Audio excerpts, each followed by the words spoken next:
Nakal sekali. Randy menunduk dan mencium Putri Bramasta dengan keras. Dia tidak peduli masih ada banyak orang di sekitar mereka.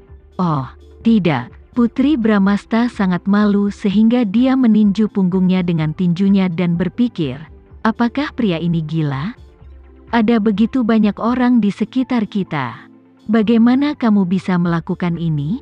Orang-orang di sekitar mereka sangat peka dan membiarkan mereka sendirian. Meskipun mereka benar-benar ingin melihat kemesraan mereka, mereka berbalik dan meninggalkan mereka sendirian. Jika mereka melihat dan Direktur Randy kemudian marah kepada mereka, mereka tidak akan menjalani kehidupan yang damai setelahnya.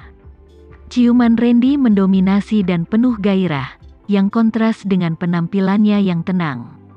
Putri Bramasta merasa tercekik. Tepat ketika Putri Bramasta mengira dia akan mati lemas, dia akhirnya melepaskannya perlahan, tapi wajahnya penuh ketidakpuasan.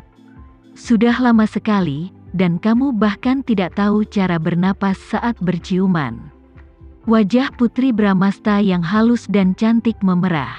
Dia mengeluh tentang ciumannya di depan banyak orang. Aku akan mengajarimu lebih banyak lagi di masa depan. Jari-jarinya yang kasar dengan lembut menyentuh mulutnya saat dia berbicara dengan serius. Putri Bramasta kehilangan kata-kata. Untuk pertama kalinya, dia tahu bahwa Randy tidak hanya suka memerintah, tapi juga tidak tahu malu.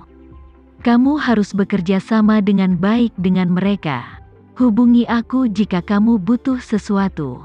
Aku akan segera turun. Randy mencium kening Putri Bramasta dan mengingatkannya lagi, berharap Putri Bramasta bisa tenang.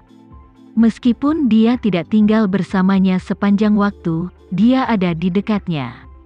Selama dia membutuhkannya, dia bisa datang padanya kapan saja. Dia sangat ingin berpartisipasi dalam seluruh proses transformasi mempelai wanita, namun dia memutuskan untuk menghormati tradisi. Bagaimanapun, ini adalah pernikahannya dengan Putri Bramasta, dan dia tidak ingin ada kekurangan. Randy, jangan khawatir, aku bukan anak kecil lagi. Akhir-akhir ini, pria ini sangat mengkhawatirkannya. Dia benar-benar menganggapnya sebagai anak berusia 3 tahun. Sepertinya selama dia tidak berada di sisinya, dia akan tersesat. Dia tahu bahwa dia hampir membuatnya takut setengah mati saat terakhir kali dia terluka dan tidak bisa bangun dari komanya selama 3 bulan. Jadi dia tetap di sisinya dan mengawasinya dengan cermat sejak kejadian itu. Di mataku, kamu sama mudanya dengan putri kecil kita. Maksudnya dia bersedia melindungi Putri Bramasta seperti anak kecil dalam kehidupan ini. Dia mencintainya dan tidak akan pernah membiarkannya menderita kesulitan lagi. Randy, kamu tidak tahu malu. Putri Bramasta berseru. Jika dia hanya seorang anak kecil, bagaimana dia bisa bersikap begitu menggoda terhadap seorang anak kecil? Randy memandang wanita berpakaian bagus itu. Aku serahkan istriku padamu. Tolong jaga dia baik-baik. Lisa berbalik dan tersenyum tipis. Tuan, Anda terlalu sopan. Kalian berdua adalah tamu saya yang paling terhormat. Saya akan menjaga nyonya dengan baik. Setelah itu, Randy berbalik dan pergi. Namun setelah beberapa langkah, dia menoleh ke belakang. Dia tidak ingin meninggalkan Putri Bramasta sebentar pun. Putri Bramasta memberinya senyuman yang meyakinkan, menunjukkan bahwa dia akan menjaga dirinya sendiri dengan baik. Dan kemudian Randy pergi dengan pikiran yang tenang. Begitu Randy pergi, staf mulai mengambil tindakan. Halo, Nyonya, saya Lisa. Saya dan staf saya sangat senang melayani Anda, kata Lisa. Putri Bramasta mengangguk malu-malu. Terima kasih. Tadi, Randy menciumnya di depan banyak orang, jadi wajahnya masih memerah dan panas. Mereka bertindak secara intim di bawah pengawasan banyak orang. Bagaimana mungkin dia tidak malu? Kami sangat iri melihat cara dia memperlakukanmu dengan baik, kata Lisa. Apakah kamu mengenalnya dengan baik? Putri Bramasta bertanya dengan rasa ingin tahu. Meskipun Lisa memanggilnya Tuan Randy, Putri Bramasta tahu bahwa nada suaranya tidak sesopan yang lain. Sebaliknya, sepertinya dia sedang menggodanya dengan main-main. "Ya, kami teman sekelas." Lisa tersenyum dengan tenang. "Kami hanya teman sekelas biasa. Tolong jangan terlalu memikirkannya, Nyonya. Kami semua mengakui cinta Tuan Randy padamu."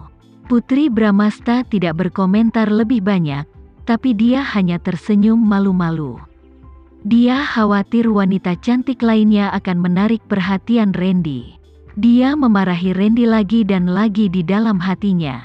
Itu semua salah Randy. Dia pria yang pemalu.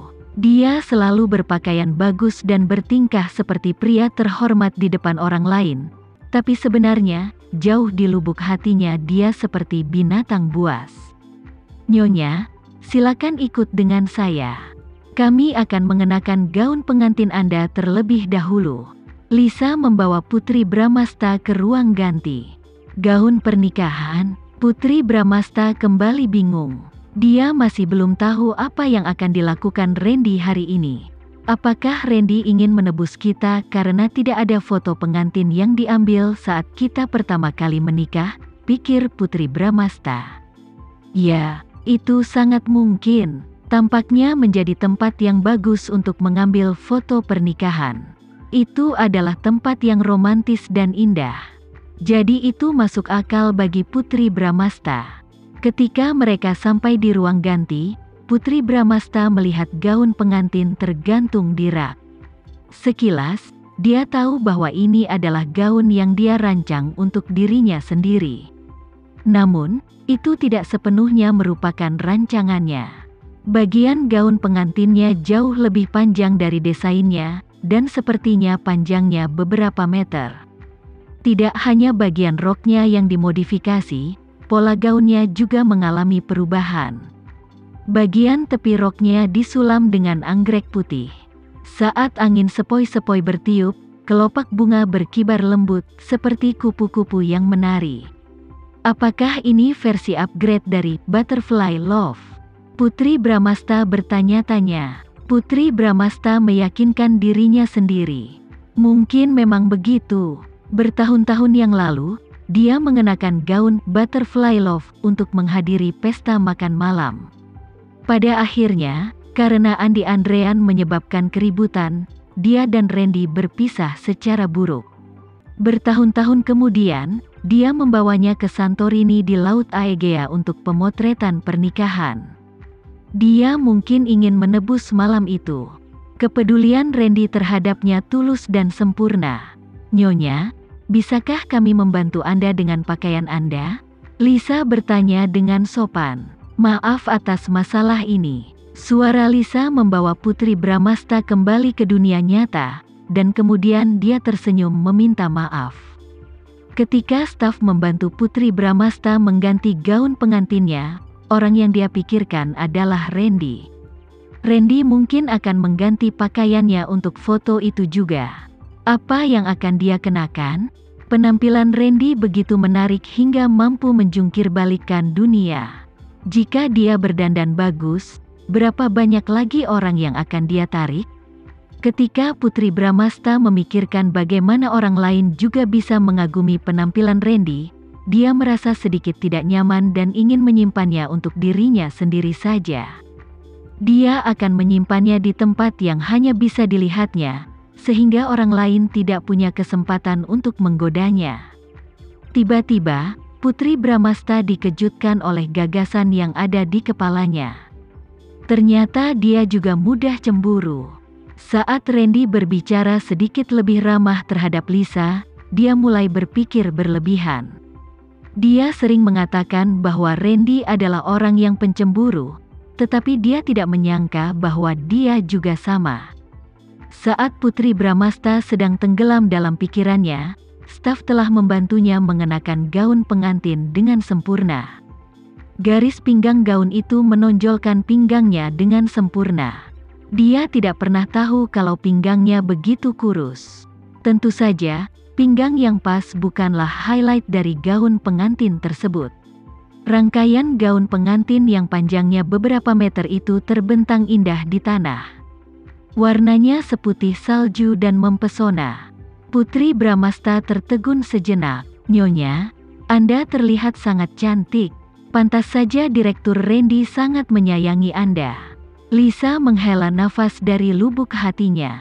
Saat dia melihat gaun pengantin yang dibuat khusus ini, dia terkejut. Gaun pengantin yang begitu sempurna pasti dibuat secara pribadi oleh desainer terkenal, Ivan. Harga gaun ini pasti sangat mahal.